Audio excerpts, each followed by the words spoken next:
Olá, tudo bom? Eu me chamo Vinícius Soares Ribeiro, sou discente da disciplina de Fundamentos da Fisicoquímica Experimental, né? E agora eu vou realizar a apresentação do meu relatório de prática, né? Eu fiquei com a determinação do calor de neutralização, uma prática da primeira unidade, né, da primeira prova.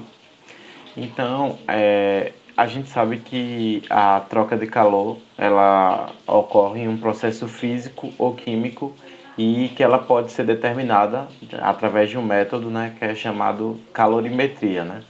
É de extrema importância, tanto na indústria farmacêutica como na alimentícia, você saber esse teor calórico de determinados alimentos, né? E também na química, que você determina esse valor, né? Esse calor que é absorvido e liberado em um determinado processo. Para a técnica da calorimetria, utiliza-se o calorímetro, né? Que é um aparelho simples que assim é o que a gente tem em casa, que é a garrafa térmica. É, e ele é um aparelho relativamente simples, né? E ele tem como um princípio básico o isolamento térmico. Ele não, ou ele não deixa não, mas ele evita ao máximo que esse calor que está retido no sistema interno do calorímetro se dissipe para o meio externo, né? E isso, essa capacidade, ela possibilita medir a quantidade de calor envolvida em um processo. E sabendo a capacidade calorífica, né, que é o CCAL do equipamento, com a aplicação da primeira lei da termodinâmica e a determinação da variação de temperatura, ΔT, medida no calorímetro, pode-se determinar a quantidade de calor envolvida no processo como um todo, né? Então, vamos aos tratamentos de dados que foi nos dado, né? Então, basicamente, como o que é que a gente faz? A primeira etapa é a calibração do calorímetro, que seria o quê? Seria determinar a capacidade calorífica do sistema como um todo. Nesse caso, a gente vai usar a água, né, para calibrar. E a água, as paredes, o isolamento térmico, tudo. Qual é a capacidade calorífica desse sistema? Então, ele nos traz alguns dados aqui, né? Então, o volume do calorímetro, a gente tem lá nessa garrafa térmica, né? 100 ml de água. A gente tem 50 ml de água que está separada no becker por fora disso. Aí, esses 50 ml de água que estão separados, eles foram aquecidos até 57,9 graus. E esse calorímetro, esses 100 ml, né, que é esse sistema todo que está a temperatura ambiente, também foi medido e tem uma temperatura de 27,9 graus Celsius. E quando se verteu-se esses 50 ml de água que estavam a 57,9 graus Celsius dentro do calorímetro, se observou que teve uma temperatura de equivalência de 34 graus Celsius, né? Aí vamos aqui para a etapa do calorímetro. A gente sabe que capacidade calorífica ela é massa vezes a ela é massa vezes o calor específico vezes o calor específico da água, aí com a variação da temperatura, né? O T final, que é a T de equivalência, com o T inicial da água, né? Que foi a 57,9, o T final menos o T inicial do sistema. Aí quando a gente realiza esse cálculo, a gente vê que é, a capacidade calórica, a capacidade calorífica, né, do sistema é 190,22 calorias por grau Celsius, né? Cal por grau Celsius. Aí, já que a gente conseguiu determinar, né, essa capacidade calorífica do sistema, e agora a gente pode partir para a determinação do calor de neutralização, que basicamente o que vai ser, né? A gente vai botar uma base, dar uma temperatura conhecida, e uma base conhecida, né? Um ácido, uma temperatura conhecida e um ácido conhecido, né?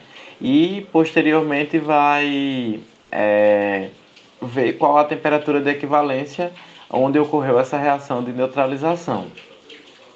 Então, o ΔH, né, da neutralização vai ser a capacidade calorífica do sistema vezes a temperatura de equivalência, que aqui a gente parte para essa tabela, desculpa, não esqueci de falar. Então, nos volumes de neutralização, aqui a gente tem o volume do HCl, 50 ml, do NaOH, 50 ml, a temperatura do HCl, 27,8, a temperatura do NaOH, 28,8 graus Celsius, e a temperatura de equivalência, 32,9 graus Celsius. Aí, aqui no ΔH de neutralização, a gente tem 190,22 calorias por grau Celsius, que é a capacidade calorífica do calorímetro, né? Vezes a temperatura de equivalência, que é esse 32,9, menos a temperatura inicial. Aqui eu tomei como se inicialmente tivesse colocado o HCl para inicialmente no calorímetro, né, para averiguar essa variação de temperatura. E aí a gente realiza esse cálculo. Uma coisa que é importante, sim, tudo isso dividido por 0,5 mol. Como é que, como a gente está falando de neutralização, né, de um base ácido, a gente tem que inserir o número de mols aqui. Como é que eu cheguei a esse 0,05?